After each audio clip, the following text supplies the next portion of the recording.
Good afternoon and welcome to Counsel for Life. We are here for our Life Lessons Box Lunch, and we welcome everyone who is here in person at Northwest Bible, and of course we welcome our virtual guests. If you are online, would you do us a favor, since we can't see you, would you sign in to the chat and put your name and the organization that you're with? So welcome to Northwest Bible. We are so excited to be here in person. You have a packet on your chair of information, and I'm going to go over all of that after our speaker's presentation. Counsel for Life, I'm Leanne Morris, by the way. I'm the president this year of 2021 for Counsel for Life, and we are so thankful for Northwest Bible Church opening their doors to us. David Rogers is a pastor on staff here, and he's going to come up in a few minutes and pray for us. David, we are just inspired by the fact that you all are providing hope and the light of Christ and courage to our community in Dallas. Thank you for all you do. Also a big shout out to our AV team, to Chris Sinclair, to William Aragon from Northwest Bible for all that they've done to make this event possible. Counsel for Life is very glad that you are here to be a part of our event today, not only for the extremely important message that our speakers are going to present, but also because this event kicks off our 20th anniversary year. Basically, this is our big birthday party, so welcome to our birthday. As president, I have the honor to choose a Bible verse to guide us throughout the year. And since this is a very special year, and because I have trouble choosing just one, I chose two Bible verses for this year. The first is Proverbs 31:8. Speak up for those who cannot speak for themselves. I think this verse sums up the mission of Counsel for Life: to speak for the silent, the vulnerable, the preborn. What Counsel for Life does is we empower women, men, and youth to make life-affirming choices so that they can speak up for the ones who cannot speak for themselves. Counsel for Life is committed to raising public awareness of the complex issues that surround unplanned pregnancies. That's why we do events like Life Lessons Box Lunch. We want all of you to feel equipped to have a lesson, if you will, on life, so that you will leave here with the confidence to speak for the unborn. This event really is about you. You are why we are here. You are why we do these events. Our speakers today have been speaking up for life and for the voiceless for even longer than Counsel for Life has. JOR-EL with Hearbeat International, they're celebrating their 50th anniversary this year. And Leanne Jameson with yes, exactly. Leanne Jameson with Prestonwood Pregnancy Center, they're celebrating their 30th anniversary this year. Becky with Firstlook is celebrating 27 years. I mean, it's amazing. What we at Counsel for Life and our speakers have discovered over the past 50 years is that Jesus was right. Of course, no surprise there. But Jesus was right when he said that the enemy of God comes only to steal, kill, and destroy. And in this case, kill the unborn children who are made in God's precious image. During the past 48 years, since abortion was legalized in every state in our country, 62 million United States children have been killed in abortion. Here at home, 3.3 million Texas babies have died in abortion. The world will tell you that abortion is a reproductive right. It is not, but it is the defining moral issue of our day. Which brings me, of course, to the second Bible verse, and that is from Romans 12:2. Do not conform to the pattern of this world, but be transformed by the renewing of your mind.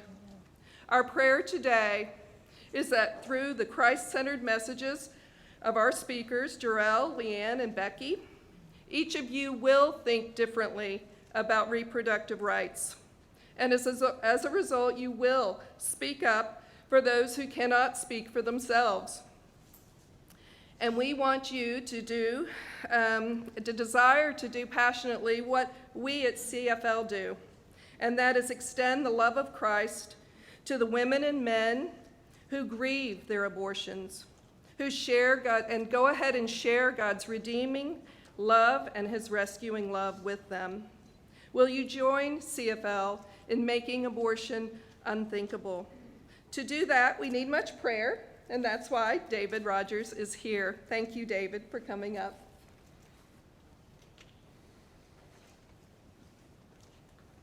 On behalf of Northwest Bible, we are glad you're here. Would you join me in prayer now? Father in heaven, we do praise you and thank you for life. Just acknowledge that you've created all life, and you've created us in your image to reveal yourself to the world. In our brokenness and our sinfulness, we've made it increasingly easy to take this life. And so as we consider abortion this morning and the tragedy that is, I pray you would speak through those who share with us today. And I especially pray for those who are considering abortion today. May you speak to them, and may you guide them into your truth in these decisions, and care for those unborn children. But also for those who have had abortions, as we mentioned, and will, may you give them a special comfort and a grace, and may you guide us to love them well. As a new president, administration step in to lead our nation, I pray that you may guide them. We recognize you're sovereign over them as well. You've raised them up. You take leaders down. So all the leaders of our nation just commit to you in prayer as they deal with the issue of life and choice. I pray that you would just move them beyond emotional decisions, political loyalties, that they might see and walk in your truth. And I praise you and thank you for Counsel for Life, its mission, organizations and ministries like it. Just in our passion and zeal for life, may we also exhibit a passion for eternal life, that our treatment of this issue might show the world your love, that they might have eternal life through faith in your Son, Jesus. And it's in his name I pray. Amen.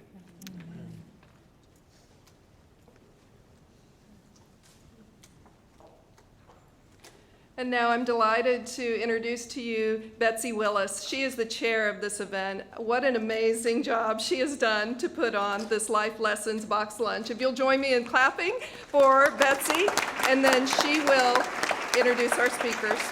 Thank you, Betsy.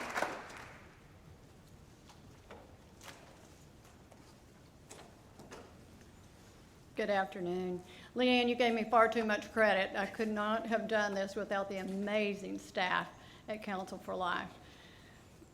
The primary purpose of Counsel for Life's Box Lunch Life Lessons lunch is to educate. And today we have the opportunity to learn about the abortion reversal pill. And most people don't even know that there is an abortion pill reversal. But we want you to know. We want you to know about it, how it works, and how it impacts the patients, in hopes that you will then be willing to share this information. Today we have a fantastic panel that is going to inform you and inspire you, and as they reveal the light and illumination that they are bringing to a very dark corner of our world. First, we have JOR-EL GODSEY, who is president of Hearbeat International. Hearbeat has developed a network of pregnancy centers, over 2,800 in over 70 countries. Over 40 countries JOR-EL has personally visited. And this affiliation consists of pregnancy centers, maternity homes, and adoption services. Hearbeat provides the guidance, the leadership, the resources, and the materials that these centers need in order to be effective. And JOR-EL's involvement with Pregnancy Centers began in 1991 as a volunteer at Fort Lauderdale, Florida, at the Hope Pregnancy Center. And there he met his wife, Karen. So he's an advocate for volunteer work. And he served in the field for many years, and then in 2006, he answered God's call to Hearbeat International as their vice president. He now serves as president, and he is only the second in their almost 50 years of history. And JOR-EL and his wife have 3 children, and they live in Columbus, Ohio. I was a little curious about the origin of the name JOR-EL, and you may be as well. It turns out that JOR-EL's father was a huge fan of Superman. And I did not know this, but Superman's father's name was JOR-EL. So, we have a superhero. Their expectations just went way up. I see that. Next to JOR-EL is Leanne Jameson. Leanne is the executive director of Prestonwood Pregnancy Center. The center's ministry is to love and walk beside women who are in crisis pregnancy. That love entails a lot more than hugs and that first sonogram. They walk with these women and provide all of the counseling, practical support, medical services, and resources that they need in order to move forward in life-affirming choices. Her career began in marketing and human resources, but she's always had a lifelong passion and calling to minister to women and to encourage women. So God called her into women's ministry and then to Prestonwood Pregnancy Center. Leanne and her husband, Rob, have 2 sons, Neil and Trevor. And Trevor and his wife, 3 months ago, blessed Leanne with their first grandchild. And I got a glimpse into Leanne's servant heart the first time I spoke with her. She told me that while she was still working at the pregnancy center, she volunteered to be her baby's night nurse. Now, I have 4 grandchildren, and I love them with every fiber of my being. I have never once volunteered to be the night nurse. So I was very impressed. Becky SCASTA is the nurse manager for Firstlook Pregnancy Center in Waxahachie, Texas. Becky holds degrees in nursing from the University of Texas at Arlington, as well as a master's in nursing from Texas Tech University. God has used her nursing degree in many ways. She worked for 12 years at Parkland as a labor and delivery nurse. A nurse manager at the Women's Health Services at Baylor in Waxahachie, a nursing instructor at Navarro College, and as a nurse consultant for the Abortion Pill Rescue Program, where she was able to travel all over the world and speak to women all over the world. She and her husband enjoy caring for their small working farm. So Becky can answer all of your farming questions. She knows about everything from hogs to honeybees. And she is a blessing to all she serves, and even her 7 granddaughters. So we are looking forward to hearing from all of you. I know it's going to be great. And before they begin, we're going to watch a short clip from the movie Unplanned. Well, just like the movie shows us, there's some bad and ugly things. And I want to start out, I was reminded of the clip or the movie called by Clint Eastwood. Some of you guys would know this. The Good, the Bad, and the Ugly. And some of what you just saw is the bad. And actually, if they allowed the clip to keep going on, you would see the ugly. And so I'm going to start there because there's some more things that we need to know, not just about the personal individual experiences, but what's happening overall with this. And this is where Hearbeat International has been part of the abortion pill network since early 2018, but actually started before we got involved as well. And so I want to talk about what the industry, the abortion industry, is happening. There's a graph that you'll see that shows the trend over many, many years, where you see the top line is just the number. The good news there, if there is good news to be had in the abortion numbers, is the numbers are actually coming down. They've been declining since the early 80s, from a high of 1.6 million abortions in our land to where the last time these numbers were reported, they're about almost to half that number, which we celebrate. But that's still a number that's way too high. But if you see the graph, you see the green part coming down, but you see this little line at the bottom growing more and more. And this graph only goes to 2017, but what it shows you is that chemical abortion, what was being discussed by the Abby character there, Ashley Bratcher, the actress, what is happening with the chemical abortion part is that it is growing, and it is continuing to grow. And in 2017, this is a Guttmacher's graph that I lifted right from their website, shows that 39% of all abortions now, or as in 2017, actually are chemical abortions, or as more euphemistically called, more gently called, medication abortions or medical abortions. And this is different from surgical abortions. So this is made even worse. So this is bad. And it's made even ugly by what I'll show you next. Just released in the last month or so is a report on abortion clinics nationwide. And they show in the little circle, if you can't read it, it shows that the average surgical abortion in the United States cost $621 in the first trimester. What's of particular interest for today, and what makes that number even uglier, is that the next number you see is $622 is the cost of a chemical abortion. Now think about that. It costs $1 more for a chemical abortion than it does for a surgical abortion. And as you saw in the clip in the movie, a chemical abortion is merely a prescription, one that you take, not one pill but two, one that you take there and then one that you take later. I think the total cost is the prescription and the brown paper bag that they hand to her to send her home to perform that abortion, to complete that abortion by herself. And yet it costs $1 more than a surgical abortion. And that, to me, my friends, is ugly.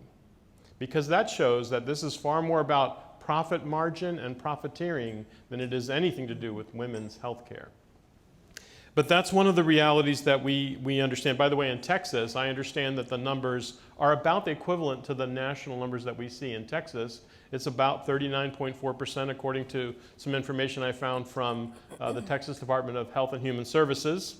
And so that's one of those things that we need to keep an eye on because it's growing across the land. And one of the things that I want to really help you understand is how this works. The abortion pill reversal came along because of Dr. Harrison himself in 2008 was presented with a client who had just taken the first pill and immediately regrets it. And almost to a person, the people that we talk to, and one of our doctors, Dr. Bowles, often asks, how soon did you regret your decision? And they say almost immediately. Some of you are familiar with Rebecca Hagan, and her experience is not uncommon. Her regret occurred the minute she got into her car outside of the abortion clinic. And so Dr. Harrison was the very first one to be presented with a woman like this, and he thought, there's got to be a way that I can help her, and he really is the one who pioneered the abortion pill reversal with progesterone, which is something that is commonly produced in the woman, which is something that is synthetically available and is been given out since the 1940s to help women in in situations where they're facing miscarriage. And RU46 is in effect designed to block progesterone. And so before the second pill comes in, it's an opportunity to intervene. And that's where Dr. Delgado, on the other side of the country, had a similar woman presenting, just like the character that is Abby, or Abby's a real person here in Texas, but just like you see in the movie, she began to regret, Dr. Delgado's patient began to regret immediately and was looking everywhere and found him. And he said, I think I can help you. And he basically came up independently of Dr. Harrison with the same response. And Dr. Delgado, God bless him, he began to put this together. He connected eventually with Dr. Harrison, and in 2012, he started himself, out of his own practice, something called the Abortion Pill Reversal Network. And he has been inviting and kind of cobbling together a network, and he turned that over to us in 2018 at Hearbeat International, because we have several other pieces that he, as a local doctor, simply did not have. But I want you to hear in Dr. Lyle's own voice really some things that happens. He sat down for us. He traveled with us to Ireland to help introduce this concept to Ireland. And if you know, they had their Roe v. Wade moment in 2018, where their politics changed dramatically from protecting life to now allowing abortions in their land almost up to birth. And so he traveled with us, and he sat down with us for a video that he made, which I'd like you to hear him in his own voice talk about his experience. Do women regret taking the abortion pill? Yes. And do they wish that their pregnancy could continue? Yes. In fact, studies have shown that when the abortion pill does not work, up to 10% of those women who find out that their baby still has a heartbeat, they want to continue that pregnancy. They say, well, I don't know why, but my baby still has a heartbeat. I want to continue with that pregnancy. So when a woman has that regret and says, why did I do that? And they call our hotline and they discuss this with the physician, we will then get the information, go over their history, talk about when they took the medication, what medication was taken and when, and then we can immediately initiate the progesterone to reverse that medication. Then we want to follow up. We want to do an ultrasound. We want to see what the effects are, see if there's still a heartbeat. We can actually save that baby's life 70% of the time when a woman realizes that was not the decision that I wanted to make. Is there anything I can do to reverse that decision? And yes, there is. I've been practicing obstetrics and gynecology for over 20 years, and we have two primary rules in obstetrics. We want to have a healthy mom, and we want to have a healthy baby. When we start talking about abortion pill reversal, is it safe? Yes, it is safe. The medication that we use to reverse the abortion is something that we use routinely in obstetrics, and we see no evidence of it causing problems with the mom or with the baby. There is no evidence of birth defects being caused by the abortion pill reversal medication or any evidence of birth defects to the baby being caused by the abortion pill itself. When a woman becomes pregnant, the conductor of the orchestra of pregnancy is called progesterone. This is what organizes the whole orchestra. It says we are going to support this pregnancy, we're going to divert resources to the pregnancy so that we can maintain this pregnancy. So the primary mechanism of the abortion pill, mifepristone, is it is a blocker of the signal progesterone. So the woman's body no longer is getting this signal of we're going to support this pregnancy. Once that signal of progesterone is blocked, then there is no longer support for the pregnancy. So what's one of the first things that's done? Where the placenta attaches to the lining of the uterus, that connection is then broken down. And when there is no longer that connection, then the life support system for the baby is then interrupted. And if something is not done, the baby will die since its life support has been withdrawn. So when somebody has already taken the abortion pill and they regret that, are there options for them? Yes. When the signal progesterone is blocked, one of the things that we can do is we can turn up the volume of progesterone. We turn up the volume of progesterone by supplementing with more progesterone. So the body says, yay, I'm pregnant. Then the signal gets blocked. Then we raise that signal. And so support is then given back to the pregnancy when we supplement with progesterone. Progesterone, is that something that we just think, well, why don't we use this medication? We use this medication every day in routine, regular obstetrics. We use progesterone for lots of things. If somebody has suffered recurrent miscarriages, where they get pregnant, they're all happy, but then they have a miscarriage. One of the reasons for that is there is not enough progesterone being made by the body. So we use this exact same medication, progesterone, to help support the pregnancy. We can reverse the effect of the abortion pill by giving progesterone. It is important that we give it as soon as possible. Our success is about 70% of the time if we can initiate reversal therapy within the first 72 hours. But people have to know that this is even an option. If they don't know it's an option, they won't look for this as an option, and by the time that third day has passed, it might be too late for us to correct that decision. How many women in the United States so far have had their abortion pill successfully reversed? In December of 2019, we crossed the 1,000 mark. Healthy moms, healthy babies. Over 1,000 times we have successfully reversed the effect of the abortion pill. Yeah.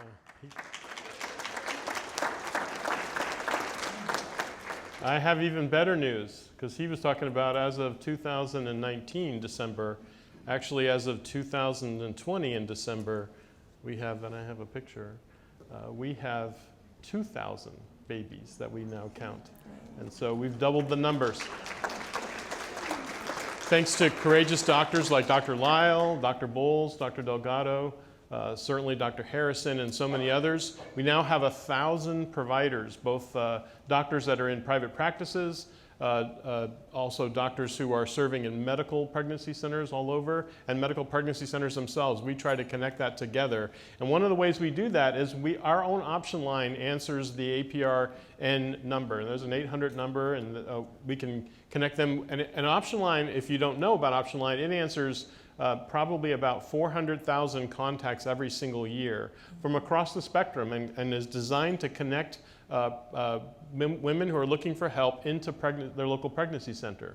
So they have all kinds of ability, regardless of where, if she's just thinking about chemical abortion, if she's concerned about her pregnancy, we know who to connect her with. And so if she is, though, in that category that Dr. Lyle was talking about, where she's taken the first pill and now she regrets it, we immediately connect her with a abortion pill rescue nurse and help her find that local doctor, because time is of the essence. He said within 72 hours, but we want to move as fast as possible. The quicker she gets it, the better the chance for success for her. And so that's our privilege, to be able to work with and help raise up doctors across the country. We wish that the government were more inclined to help us in this, and we wish that the medical community were more inclined to accept this, but unfortunately there's kind of embedded abortion bias across that. And this is still too new in a sense, but it's something that's been around for a long time. So we continue to see courageous doctors raise up to help us do what we do. And in fact, several states have jumped in and helped out.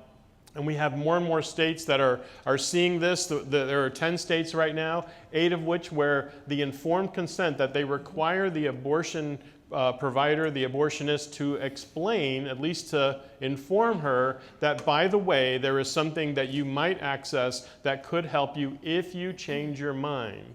If you still want another, I don't know, choice, then you might have that opportunity. And so you see 8 states on here that have enacted 2. It's been voted on, but it's currently withheld. That's in North Dakota and Tennessee.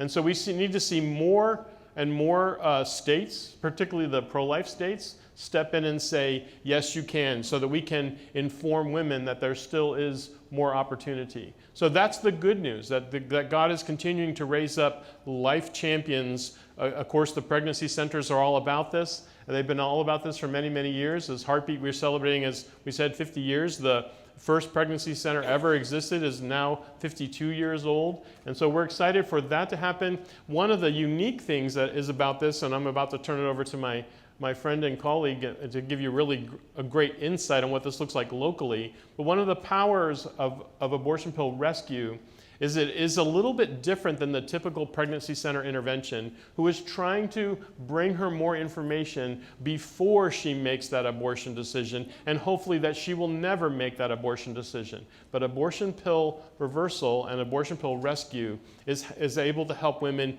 who are changing their mind in the midst of the decision. The abortion is already in place, and that baby is more than likely, they say it's 95% effective, that baby is more likely doomed unless they reach out and can find the help that we have. And what we want to do is help engage them and touch them and help kind of care for them and welcome them, and then pass them off to someone very close to them that can help them get their prescription, get started, and love them into that life-affirming decision. And so we hand them over to good people like we have right here, Leanne Jameson, Executive Director of Prestonwood. So Leanne. Yeah, I'm so grateful for JOR-EL and the Hearbeat. We are a Hearbeat center. And, you know, I think when you see that clip from the movie Unplanned, don't miss the fact that it is a high-pressure, make-a-quick decision situation that that woman finds herself when she enters into that abortion facility. You know, I think where we differ is that we are trying to slow her down. The abortionists want her to react and to find that quote unquote quick fix. We know it's a lie. There is not a quick fix to this issue. Our job is to slow her down and help her respond to her situation. So what happens? She goes home with very little thought. She has gone into the abortion facility, she has taken that pill, and she goes home, and then she has the time to start to think about what she just did. And she panics. And what I'm so grateful for is that nationally, internationally, Hearbeat is doing marketing. Locally, we do some marketing. But that when she is panicked, guess where the young people go for their information? Google. Their phone. And so, you know, when she puts in there, is there a way to reverse or stop the abortion pill? You're going to see the abortion pill reversal pop up, and there's a hotline. I want you to see a story of one of our clients, and we have seen, I think now, 7 abortion pill reversals since we started in the last year and a half here in the DFW area. I want you to see a story of a young woman who did just that. You will hear from her just the pressure, the immense pressure that she felt to get that abortion and get it quickly. So if we have her story, I'll let you watch it, and then I'll come back and just give you a little bit more insight to what happened.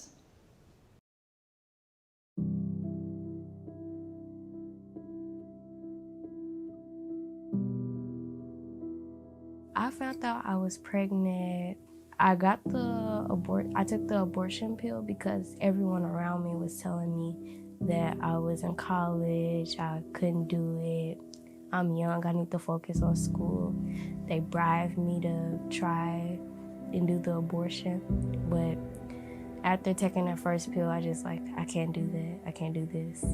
I went online and I was searching up, is there anything I can do to reverse it? And I found a hotline number, and the hotline reached out to this center.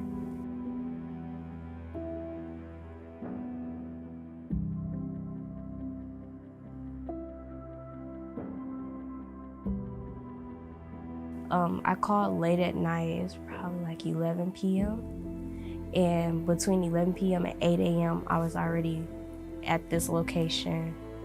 And I got in here really quick and got right on the pill. Me and Laura, we had a nice conversation about everything. She wanted to make sure this is what I wanted to do. She wanted to pretty much help me fix the mistake I made. Everything was free.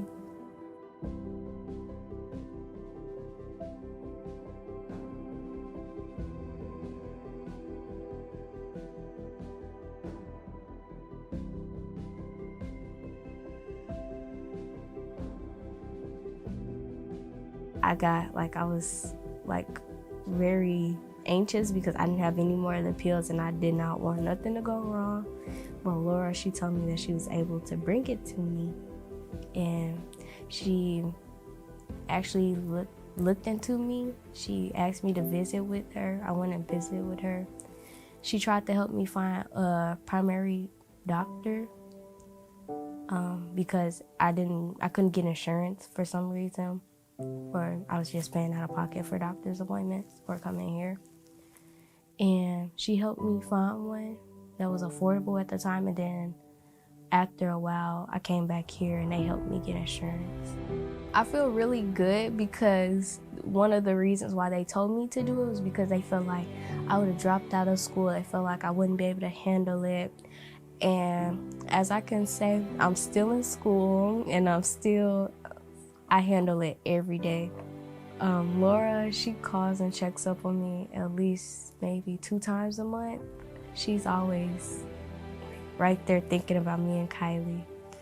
It means everything because I grew up without my mom, so I knew that I wanted to be the best mom I could be. I would say if you were just thinking about getting an abortion and your reasoning is just because someone's telling you to, or you just feel like that you're not going to be able to handle it, even if you feel it in yourself, don't do that. Because as soon as your baby gets here, everything will change. You'll magically just wake up stronger. You wake up more confident in yourself. You wake up eager to wake up, happy to wake up. And I just feel like that anybody can do it. Even if you say you can't, anybody could do it.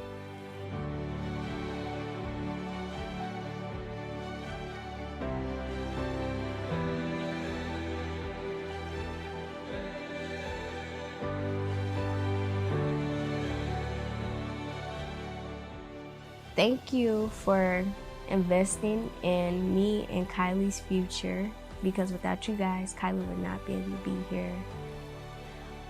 I would like to say I think that you should help a lot of other women that's making this decision out, because the outcome is very beautiful. Kylie, she makes you when you wake up, you can wake up mad and just sitting there. As soon as you wake up, she'll pop up and she'll just smile and just oh, don't do that. It's the cutest ever.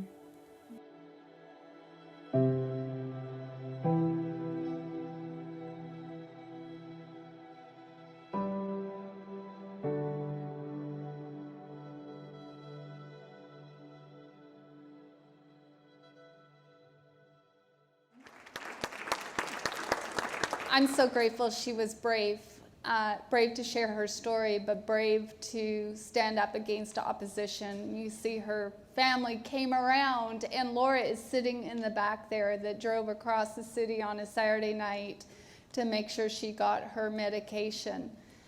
There are pregnancy centers all around this nation that are trying to meet women where they are at that point of crisis, that are servant-hearted and want to do whatever it takes to help her make that life-affirming choice.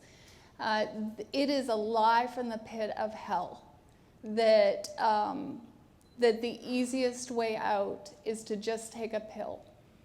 And we see the women who have the regret afterwards. You saw it right there. At least she knew to try to get on her phone and figure it out, and she came to us. But it requires all of us. It requires you to understand this and to talk about this and to share about this. It's going to take you reaching out to your the politicians to say Texas needs to be a state where there is informed consent, so that women who are taking that abortion pill know that there are people like our centers and Becky's that are willing to stand and step into the messy, because messy is the opportunity for great ministry. And so I guess from your perspective, talk about it from a nursing perspective then. Yes, thank you. I had the privilege to be one of the nurses that this young lady spoke with. I didn't speak with her that I know of, but I worked on the hotline and spoke with many women who, within an hour or more, instantly regretted their decision. Leanne said something interesting when she opened. She talked about equipping you. And I just, you know how God works, he gives messages to different people that are all tied together. And so I hope you will humor me because I wanted to kind of use my notes, because as I sat down to think about what I wanted to say, God kept saying, I equip the called. And not only are the three of us called to the work that we do, but you are also called. You have an important job in this whole movement. And we need each other, and we cannot do what we do without support like Counsel for Life. And so I just briefly wanted to share how I feel like God called me to what I do, to where I was at some point later in time, that voice on the phone at 11 o'clock at night. I had those calls. And I could only imagine what it was like for that young woman that there's this compassionate, caring voice on the other end of the phone that's offering hope. My mom is a retired nurse, and when she was in nursing school, I was allowed to go to the class where they got to watch the childbirth film. And I think it was my mom's way of trying to scare me into abstinence. But little did she know that she actually was kickstarting my career, because I sat there absolutely fascinated, a 16-year-old teenager absolutely fascinated, while adult women are wanting to pass out from watching this video. And that's what I want to do when I grow up. I wanted to be a labor and delivery nurse. After starting my family, I realized that dream and began my career at the age of 34. So it was a little bit later in life that I became a nurse. And I started at Parkland Hospital. Somebody responded over there. Yes, indeed, it was an experience. At the time, it was the highest delivery rate hospital in the nation, and we would deliver 35 to 50 babies a day. It was an incredible place to work. But I can remember when God called me to work there, because I did not want to work there. I did not want to drive from Waxahachie to Dallas. I did not want to work in the county hospital, and I did not want to work there. But he called me specifically, and then he worked out all kinds of details to get me interviews with recruiters, and I ultimately got a position in their nursing residency. But I did not know what he was calling me to. I do know that he told me he wanted me to pray for every woman whose birth I was part of. But you can imagine 35 to 50 births a day. It became kind of rote, unfortunately.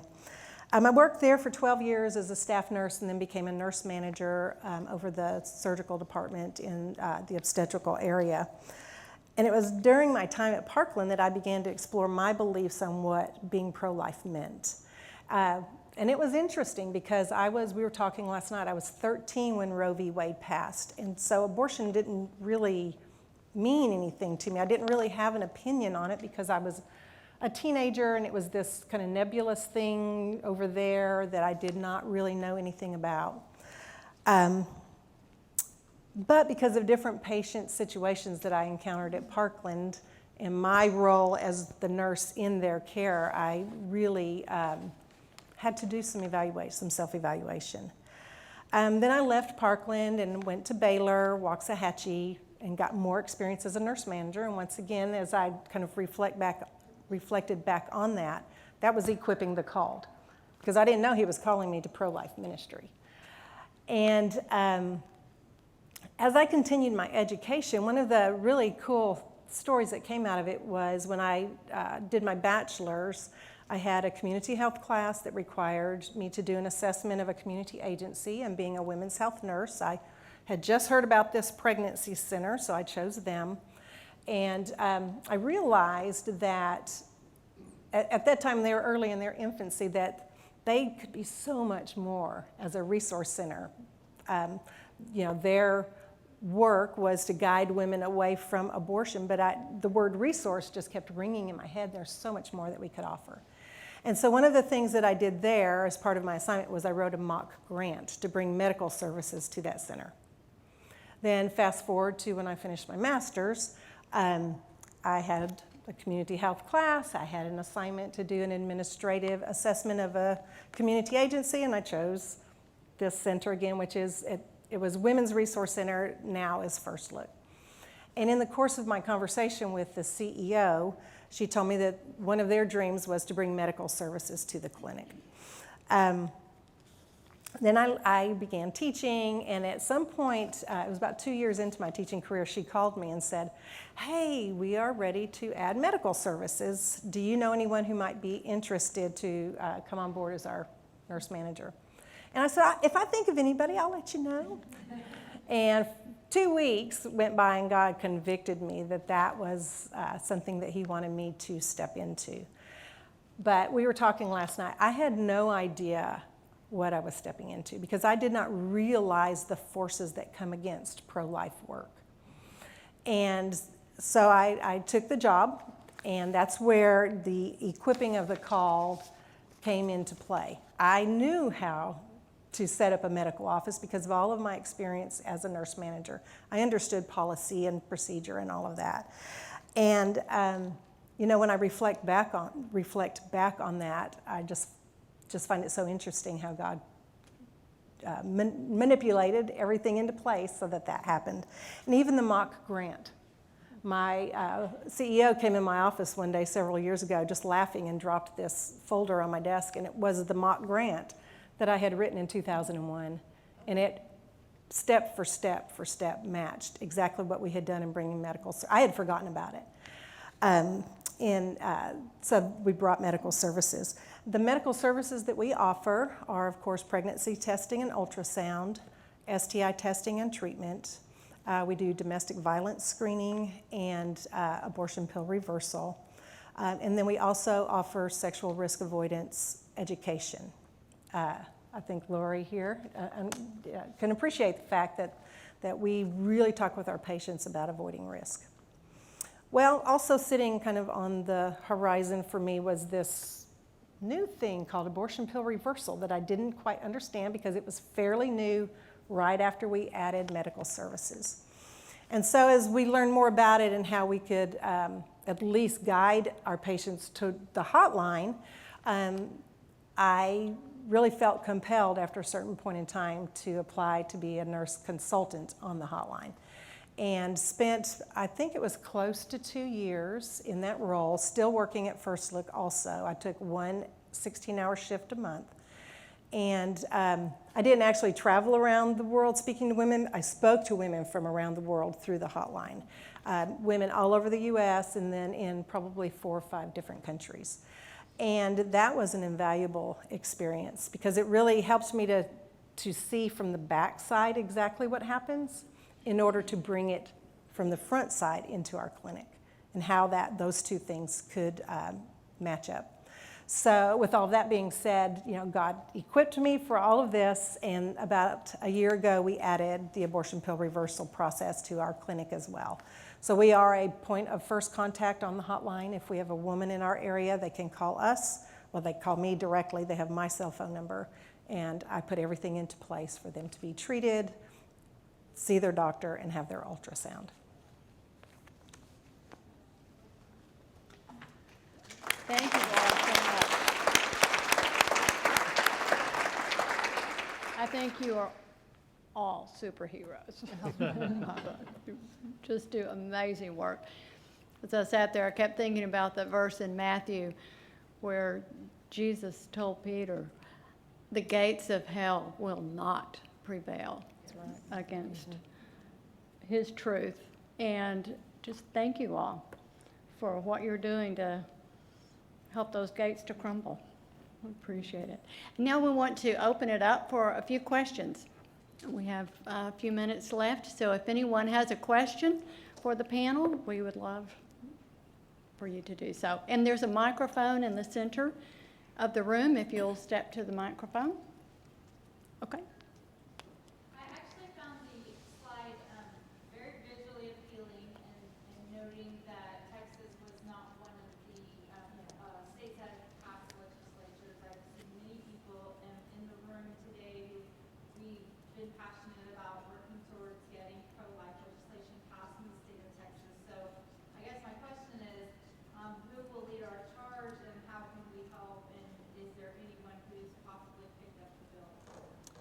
I am pursuing it with a few politicians right now, and I know Hearbeat has an example that they can forward. I think it would be helpful if you started to call your state reps, just pick up the phone and start calling and asking.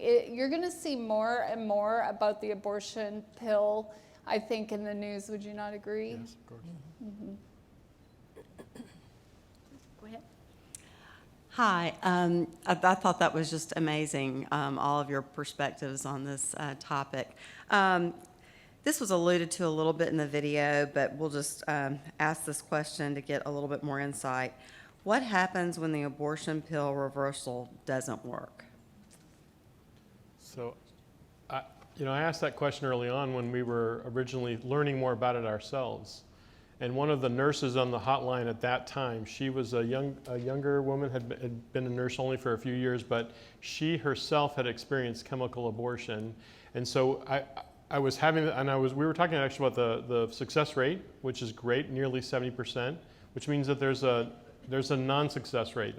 And she stopped me mid-conversation, and her name was Maria, I'll never forget this, and she said to me, JOR-EL, don't underestimate what the opportunity that you give the woman even to try. Mm-hmm. And coming from her and her story and her history, she just reminded me that unfortunately we can't be successful in every situation. The farther along this is, and this is one of the kind of contradictory dynamics, is the forces for abortion, that favor abortion, are trying to push the window to be greater. It's currently at 10 weeks, although we're hearing about abortion clinics that are prescribing at 11. There are those that want to push it further, and I understand that there's actual testing in sadly in parts of Africa, they're actually testing it into second trimester abortions. And so this is being pushed by those who want to expand the opportunity. But the good news is that the further the baby is along the journey, the more they've had the chance, what Dr. Lau was saying, establish themselves, and they're actually the greater along she is, the more success we have in the reversal. Right, great. I know that at our center, additionally, we have some licensed professional counselors that we can also help her with. If you work at a pregnancy center, you deal with loss every single day, not just miscarriage, but there's so much pain that walks into the front doors of a pregnancy resource center that, crisis and adversity is something that we step into really well. God calls very special people to help walk alongside of that woman and help her frame it in a way that perhaps she can heal easier. Great. That's a good question. Thank you. Hi, my name is Rivers Teskey from Dallas, and thank you so much. It was a very strategic panel and information that you gave us today. But I have a professional question here. Is the American College of Obstetrics and Gynecologists for or against this pill? Sadly, ACOG and most recently American Medical Association have both come out expressly against abortion pill reversal. And I was looking at their website yesterday to just make sure I knew because this is our question now, like why? Yeah. Why is that the case? And what they've done is they've actually looked over some science, and they want to say there is no medical science that proves it, when in fact there is. Not the least of which, but I don't know what kind of science you need to show 2,000 babies walking around is proof of it, but there are studies that they are failing to either intentionally or perhaps forgetting that have been done that do prove its efficacy, and there are more coming. Eventually, they'll be proven completely wrong, and we celebrate that day when it's going to happen. But at the moment, they treat it more like the political issue than it is actually health care for women, helping her make that last chance to choose life. I see. Okay, very sad. All right, thank you so much. Thanks, Rivers. Okay, we've got time for one more quick question. Yes, I'm Dan Bailey with Just Say Yes. So I was trying to understand the numbers a little bit better. So nationwide, last year there was about 1,000 babies that were saved, and in 2019 about that same number, or is that about right, about 1,000? Okay, so the first 1,000 is actually over the life of the network, which started in Okay. 2012. So it Oh. took us about 7 Oh, I years see. to get to the 1,000 mark. And unfortunately, because we've been working at it as hard as we can, and sadly the numbers are growing, so there are more opportunities, then the numbers now are Got it. twice that, and we want to keep doubling the opportunity. So that would be, if my math's right, that'd be about a total of 1,400 attempts to save, and 1,000 were successful. Correct. And is that a pretty good handle for the whole nation? I mean, do you Yes. have a pretty good, and how does that compare for Texas? Like, is Texas, I know it wasn't the right color on the map, but do we have much going on in our state with the APR? So I don't have the Texas APR numbers as a whole specifically, so I can't give you that number. I should have. I came to Texas for this, sorry. Yeah. Could you get back to us on that, please? Yes, I will. I can say that when I worked on the hotline, we have a provider map, so we can, and it drops pins where providers are. And we do have a huge need for more providers in Texas, especially in the very central. Austin has almost none. I think they might have one or two. So there's a huge need, and we're a huge state. So, women would have to drive potentially somewhat of a distance to see a provider. And that's where it's really important for pregnancy centers to become involved because they're a one-stop shop. That they can get everything done at the pregnancy center. And it's a huge help to the physicians to have that be part of their care. Thank you again so much. This was fabulous.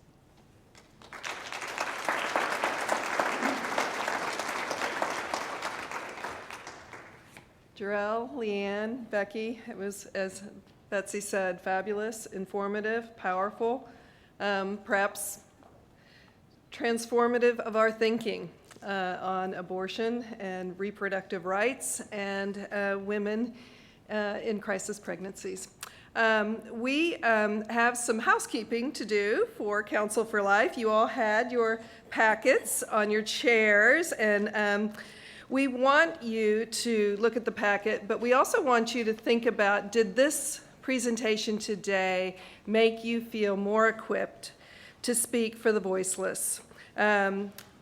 We've seen that chemical abortion is increasing, 39%, but that was 2017, 4 years ago. It's silently slipping into the privacy of the home.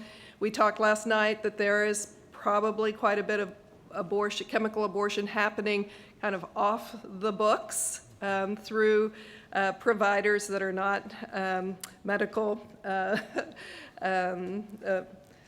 accredited, if you would. So we really want to address this.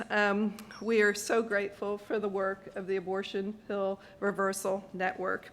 So in our 20th year of Counsel for Life, we wanted to invite you to join Counsel for Life. And we are asking you to consider joining, and you should have, let me look at all these pieces of paper, join us as an advocate. And so you can see it on the screen as well. In addition, just because it's sitting here on the top of my paper, Leanne has put in your chairs information about Prestonwood's pregnancy center. So I just wanted to point that out as well. But we want you to consider joining as an advocate for life, for Counsel for Life. We have 3 chairs of the Advocate for Life position. It's Meredith Bentley, and Molly Halpin and Haley Crouch. If you have any questions about joining, you can check with me or the 3 of them. But I just wanted to talk with you a minute about why you should join Counsel for Life. Well, because abortion is the defining moral issue of our day, as we've said, and because the abortion advocates are working tirelessly. As you could see from JOR-EL's slide with the states, the leadership at the highest levels of our government want to codify extreme abortion laws, allowing babies to be killed even up to the time of delivery. These laws are already on the books in 9 states, and our states and federal governments are drafting and debating proposed legislation as we speak. And so we want you to join Council for Life also because pro-life legislation that we have achieved in many states on parental consent, on informed consent, and on heartbeat bills, these laws are being threatened with repeal and overturn in the courts. Another reason to join Council for Life is because we want to partner with you to bring more life-affirming educational events like this one to Dallas and, of course, beyond with our virtual opportunities. We want to create a culture for life in which every life is valued and abortion is unthinkable. You can fill this card out with your little Sharpie that was in your chair as well. You can hand it to us. You can mail it in. You can go to our website and join Council for Life on our website, or you could text the word join to the number 243725. If you join before April 15, you'll be included in our directory. And the second thing we wanted to bring to your attention is our Run for Life. It's coming up on April 17th, and it's not just a fun event. It is an event that raises money for adoption-centered agencies. And this year, we have 4 agencies that we're going to sponsor that are foster care and adoption agencies.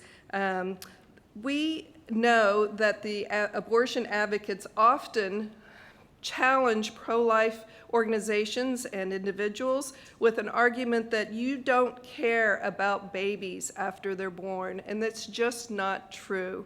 And becoming part of the Run for Life will help you be ready to respond to those arguments with grace and truth.